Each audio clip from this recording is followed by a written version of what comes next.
My wife, Kate, has a best friend, Sandra, with whom she shares a uniquely close bond. They both call each other sisters. Their friendship began back in college, where they met and quickly became inseparable. Even after they graduated, as life grew busier with jobs, relationships, responsibilities, Kate and Sandra remained a significant part of each other's lives, never letting distance or time diminish the bond they shared. When Kate and I first began dating, she was upfront about Sandra's importance in her life. She would often speak of Sandra with such warmth and respect that it was easy to see just how much her friend meant to her.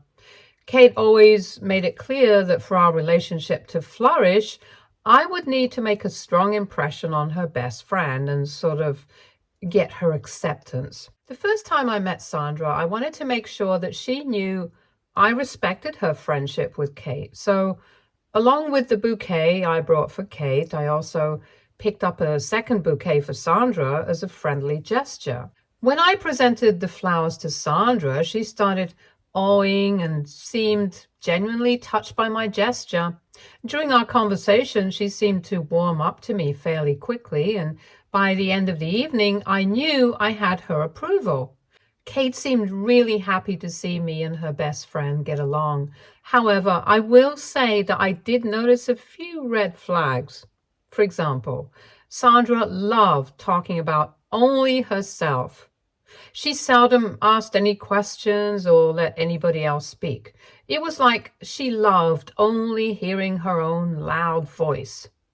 If me and Kate even looked at each other or held hands, Sandra would snatch her hands away from me and joke about how I should remain a gentleman, as if holding hands with my girlfriend was somehow inappropriate.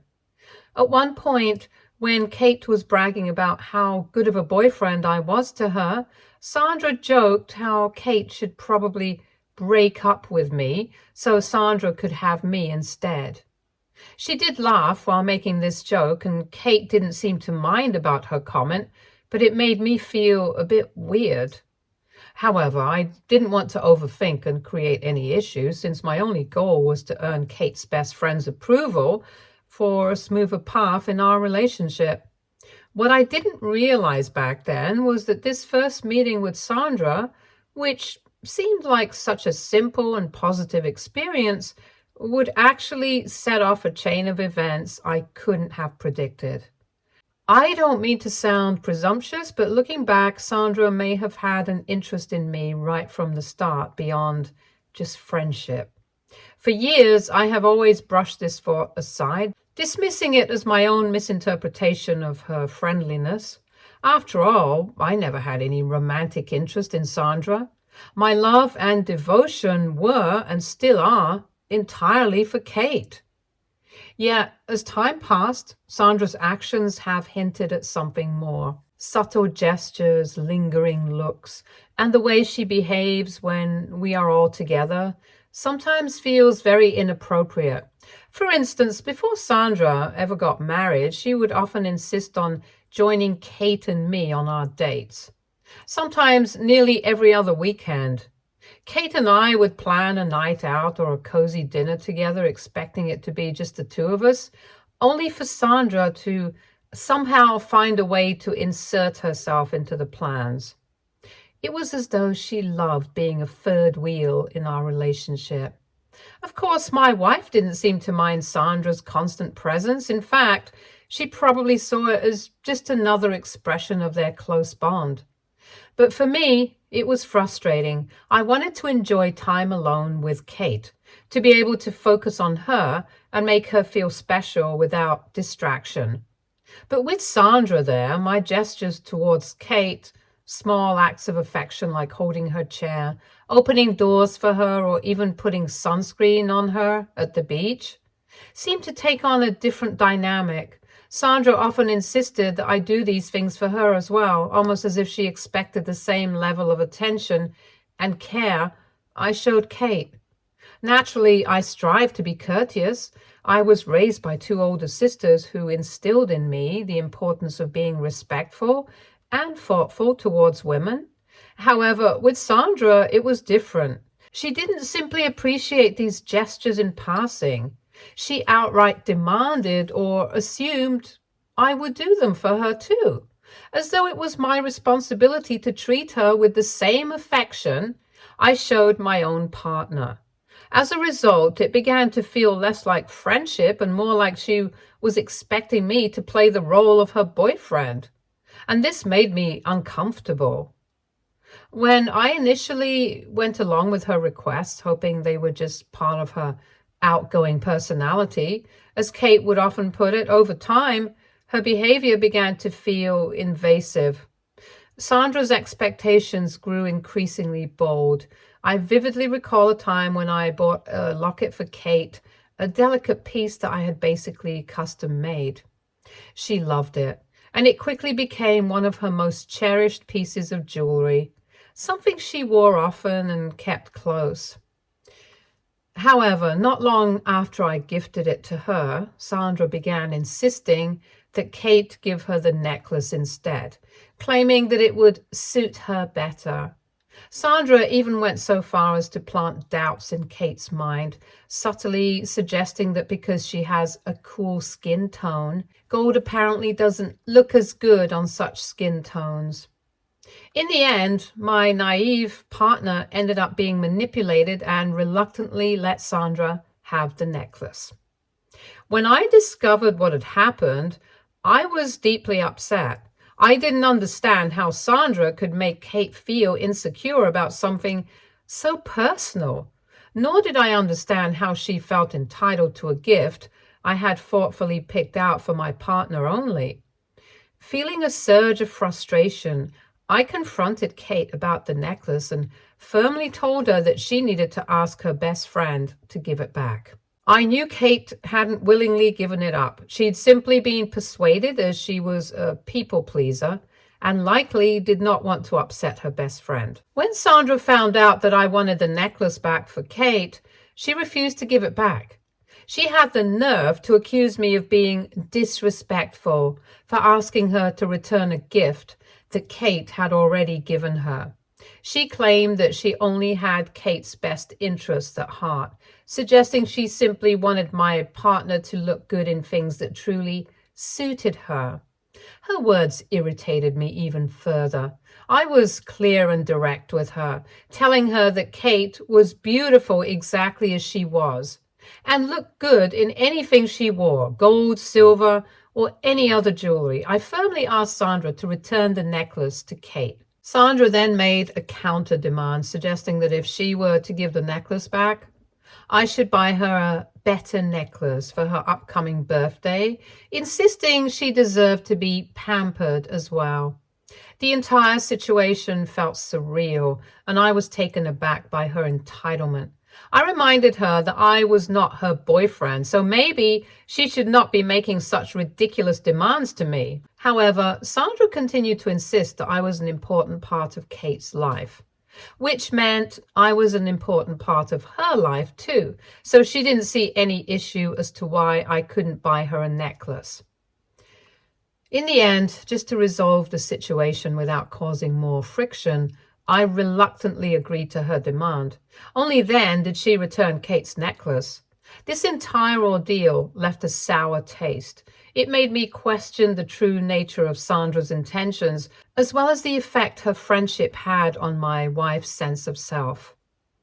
If you're wondering why Kate would allow her best friend to overstep time and time again, well, that's simply who my wife is. Kate is extremely kind. She tends to see only the best in those she loves and is often willing to overlook their flaws and mistakes. When it came to Sandra, this is especially true. They have known each other for so long that their friendship was almost woven into the fabric of Kate's life, making it difficult for her to establish clear boundaries with someone who felt more like family. However, I didn't consider Sandra as my family. I hated the way she treated Kate sometimes. Kate's tendency to always forgive Sandra's behavior often led to clashes between us, as I couldn't understand why she would let her friend cross lines so often without saying anything. Over the years, I would often bring up the fact that Sandra seemed to lack respect for boundaries, especially where Kate and I were concerned. She was intrusive and inconsiderate a lot of the time. Kate would listen and always impatiently assure me that her best friend's heart was in the right place and that she would talk to her about it if her behavior bothered me so much. But obviously, Kate never quite managed to have that conversation. Confrontation just wasn't in her nature, and she always seemed to hope that things would smooth themselves out over time. As a result, Sandra continued to impose herself in our lives. When Kate and I got married, we kept things simple with a court wedding. It was a small, intimate affair, no grand ceremony, just the two of us along with Kate's best friend, Sandra, and my own best friend. We planned to throw a larger celebration later for our extended family and friends, but even at this modest ceremony, Sandra managed to take the attention away by showing up wearing a white mini dress. Can you believe that? Seeing Sandra in white on what was supposed to be Kate's special day shocked me. I leaned over and quietly asked Kate if she knew about Sandra's choice of attire, but she looked as surprised as I was. She approached Sandra and gently questioned her about why she had chosen to wear white.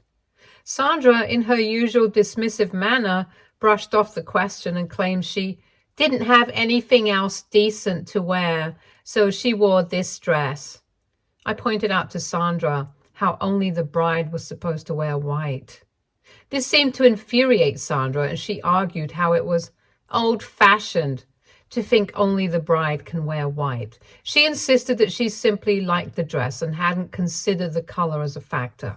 My instinct was to ask Sandra to leave right then and there. Her disregard for such a basic wedding tradition felt to me like an intentional attempt to make herself the center of attention. But before I could say anything, Kate stepped in, asking me to let it go. She explained that Sandra was her best friend and that even though her actions were questionable, she couldn't imagine our wedding day without her there. Kate's forgiveness and loyalty to Sandra were almost boundless. And once again, I found myself putting aside my frustrations for her sake. Throughout our marriage, Sandra has continued to make offhanded, flirtatious comments towards me. She would compliment how great my arms look or how hot I looked in black shirts. The first few times I tried to brush them off, thinking maybe she was just overly friendly, but her behavior never seemed to change. In fact, it grew bolder over time. She once even joined my gym for a year, where she would constantly disturb me during my workouts with her petty questions. She would unnecessarily compliment my abs and get very close to me while talking. Whenever I tried to bring this up with Kate, hoping she would at least take my concerns seriously, she would just laugh, assuring me that Sandra didn't mean anything by it. To her, Sandra's comments and flirty behavior were all in good fun. Kate would often wave it off as if I was overreacting. This year, however, Sandra's behavior has gone too far.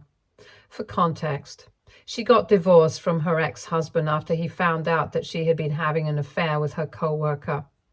Her ex left her without a second thought and ensured that she wouldn't receive any alimony because of her cheating. However, while her ex had the good fortune of walking away, we, unfortunately, became the ones left dealing with the aftermath. With nowhere else to go after her divorce, Sandra convinced my wife to let her move in with us. The entire arrangement happened practically overnight without any prior discussion or planning. One evening, I came home to find Sandra's belongings in our guest room, and Kate casually informed me that Sandra would be staying with us indefinitely, or at least until she could get back on her feet. She hadn't asked me if I was okay with it, hadn't given me the courtesy of a heads up. She had just made the decision on her own. Since moving in, Sandra has shown absolutely no motivation to find a job or make any strides towards independence. Instead, she spends her days lounging at my home with my wife. Both of them are either day drinking or shopping most of the time. While I'm grateful for the stability of my current job, which affords us the lifestyle we enjoy, I can't ignore the fact that I'm effectively funding Sandra's luxuries alongside my own household.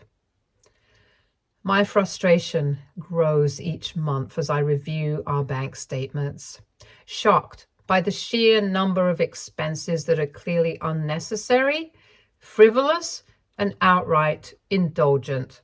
And it's clear a large portion of these are spent on Sandra. Whenever I bring this up with Kate, she defends Sandra, saying that her best friend is going through a tough time and needs to heal. In Kate's view, buying Sandra little gifts or covering her daily expenses is the least we could do to help her recover from her divorce. However, I can't help but feel that Sandra has been taking full advantage of both of us financially and emotionally. While Kate does things for her best friend out of love, Sandra is clearly a freeloader, happily soaking up all the benefits without contributing a thing to our household. I was still willing to keep quiet and say nothing to Sandra for the sake of my wife, but this week Sandra crossed the line and tried to seduce me. Here's what happened. My wife recently took a trip to visit her sister. This was a spontaneous trip, and she told me initially she planned to take Sandra with her. I was happy and looking forward to having the house to myself for once.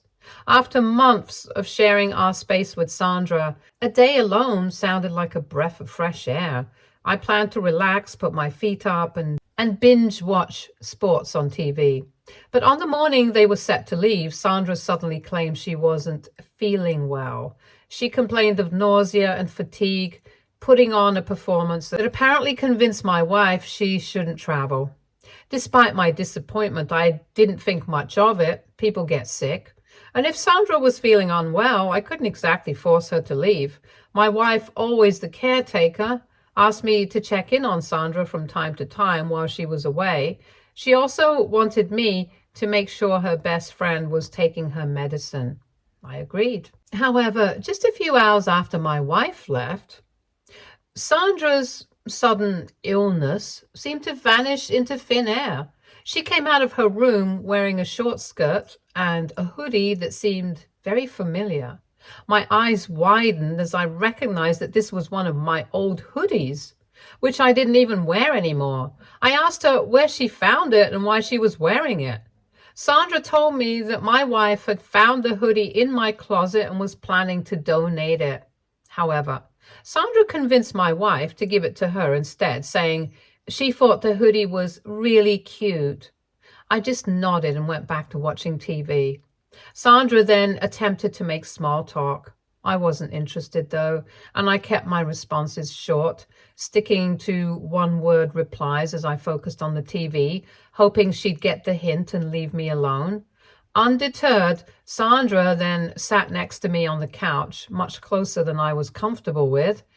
To create a barrier, I immediately placed a sofa cushion between us, hoping it would signal that I wanted space. She laughed at this, seeming amused rather than offended, and leaned toward me, asking with a smirk if she was making me feel hot and uncomfortable.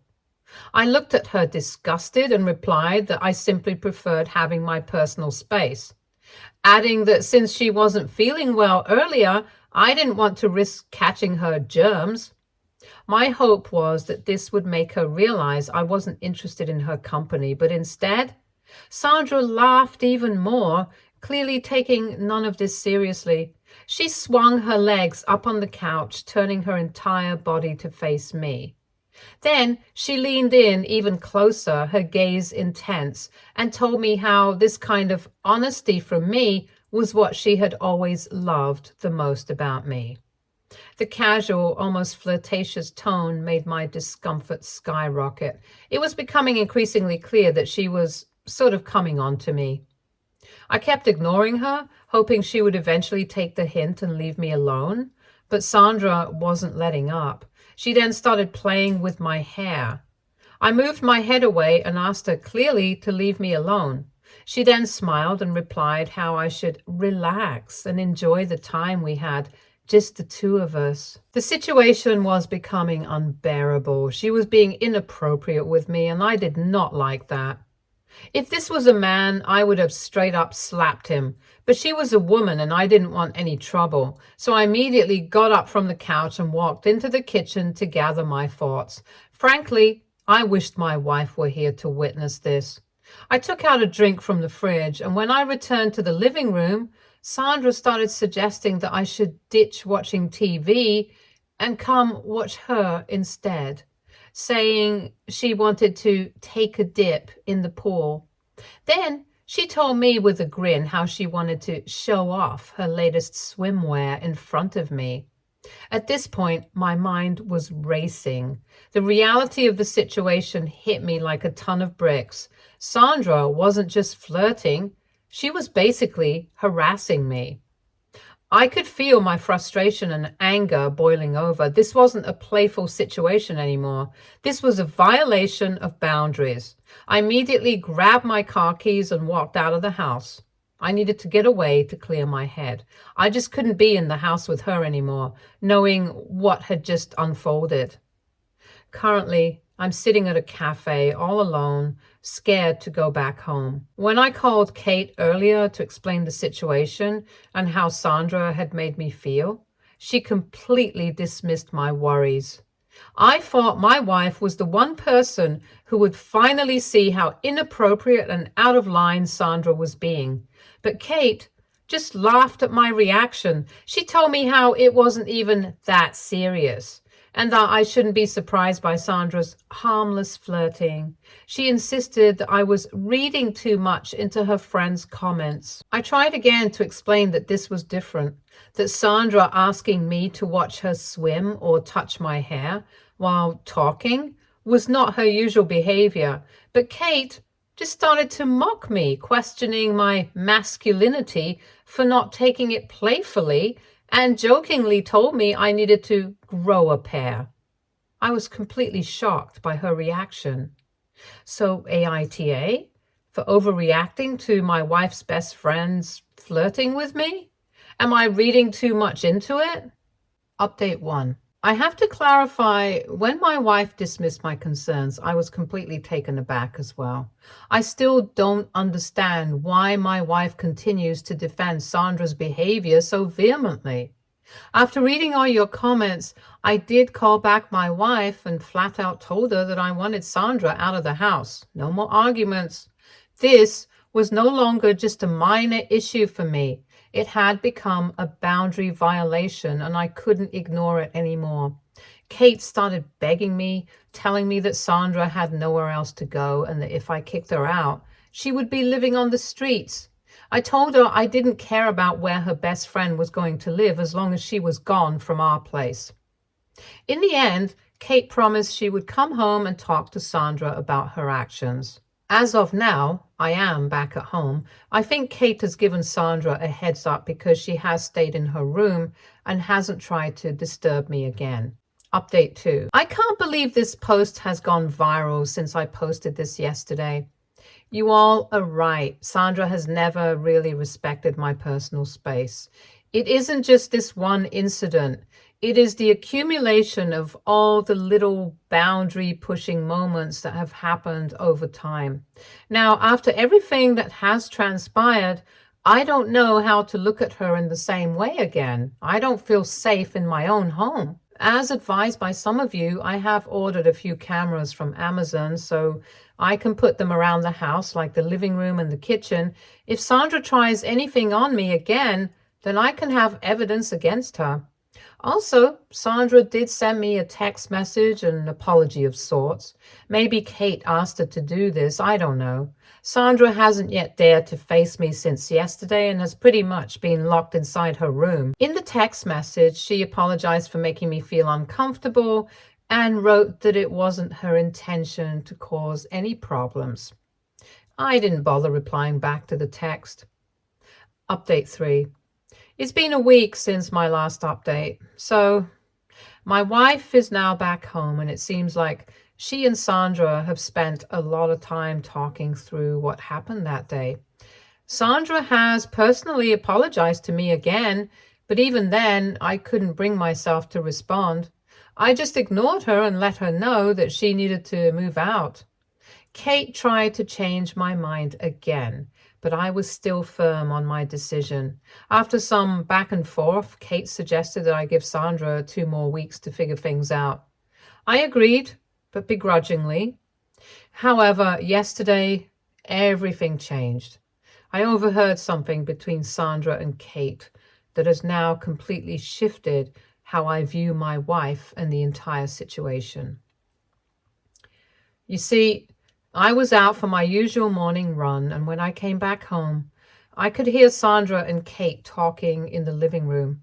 I generally come in through the back door every morning after my run. I guess this time they just didn't hear me. Initially, I wasn't even paying much attention to their conversation until I heard Sandra's voice clearly saying to Kate, "You're so unlucky to have an uptight husband like him." I froze when I heard that. I then heard Kate laughing like she didn't see anything wrong with what her best friend had just commented about me. Sandra then told Kate that it was going to be very difficult to convince me to agree to an open marriage setting since I was never easily swayed. I was confused when I heard that. What did they mean by open marriage? Then I heard Kate say that she wished I was more broad-minded like other men. Almost in frustration, she added that things could have been so much easier if I had just slept with Sandra when we were home alone. Sandra then jokingly told my wife that she had tried her hardest, but I just wouldn't budge. As I listened to them laugh and discuss this in such a casual manner as to what had happened that day, I quickly realized that what Sandra had done to me was something that my wife was aware of from before and had given her permission to do it. In fact, my wife knew all along that Sandra would try to seduce me while she was out of town. This was all pre-planned. My stomach churned, realizing that my wife encouraged this situation, pushing me into a position where I might eventually give in, all in the name of some twisted idea of an open marriage. This wasn't just about Sandra anymore. This was about my wife, the woman I trusted and loved, being complicit in something so disgusting. How could Kate allow Sandra to behave so inappropriately with me?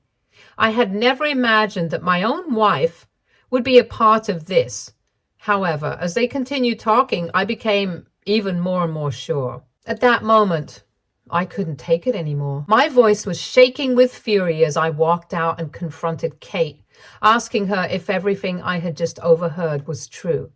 Was she really complicit in allowing her best friend to harass me? Did she want me to sleep with her best friend while she was out of town? Was this what our marriage had been reduced to? The look on Kate's face was one I'll never forget. She went white as a ghost. Sandra, too, was wide-eyed, her expression frozen in shock, realizing she'd been caught in the act. Kate sputtered for a moment, clearly caught off guard, and then tried to explain that I wasn't supposed to hear their conversation and that she wanted me to calm down first. I firmly asked her to not lie anymore and just tell me the truth, since I had pretty much heard everything, so there was no point hiding. This is when Kate started to say how she had wanted to talk to me about open marriage for quite some time, but that she was afraid to bring it up. At that point, I asked her directly if she really wanted an open marriage and if she really wanted to go out with other people. Kate's eyes darted towards Sandra before she nodded as if it was no big deal. My entire world crumbled at that moment. Kate was the love of my life. I had loved her and couldn't even imagine cheating on her. However, she clearly did not think of me that way. Without a second thought, I stormed upstairs and started throwing Kate's things into a suitcase. determined to make her leave along with Sandra. Kate and Sandra started screaming at me to stop, but I informed them that I had put up secret cameras in the living room and the kitchen for my protection, cameras that recorded everything, including audio. As a result, I had proof of their sick plan, evidence of them conspiring against me and admitting to what they had done. I told Kate that since she wanted an open marriage, I no longer wanted to stay married to her. I wanted her to leave my house immediately along with Sandra. If either of them resisted, I would send the video to every single one of her family members and friends and let the world know how creepy and inappropriate their actions towards me had been. Hearing this threat and seeing how serious I was, both of them kept their mouths shut and didn't argue with me further. Believe me when I say, just within an hour, both Kate and Sandra were out of my house. They both screamed at me for being inhumane by throwing them out of the house when they had nowhere to go, but I didn't care. Since they have been gone, I still can't believe that Kate could do something like this to me knowingly. If I hadn't heard it straight from her voice, maybe I wouldn't have even believed it. Update 4. A month has passed since I was last here on Reddit. For everyone asking, I will be divorcing Kate. No second chances, no forgiveness. At first, Kate tried to act tough and blame me for not giving her a chance to speak before I kicked her out. But once she got the divorce papers, she started apologizing and begging for another chance. Kate finally admitted that the idea of an open marriage wasn't hers and that apparently Sandra had brainwashed her, saying it's something every couple does from time to time to keep their marriage interesting. Kate even told me that letting Sandra seduce me was meant to be a gift for me, and she thought I'd appreciate it later since Sandra had told her that many married men like to sleep around anyway. Obviously, that wasn't the case for me. And now, with divorce looming over her head, Kate has finally come to realize that she got played by her best friend. Needless to say, I am beyond disappointed in Kate for being so gullible and believing her manipulative best friend. Yet again, and basically destroying our marriage. Right now, Kate and Sandra are staying with Kate's parents. Both sides of our families have reached out to me since no one saw this coming. Kate and I had a good marriage, so everyone is blindsided by what has happened. They don't understand why I want to leave my wife. Even Kate's parents tried to blame me, saying I must be losing my mind.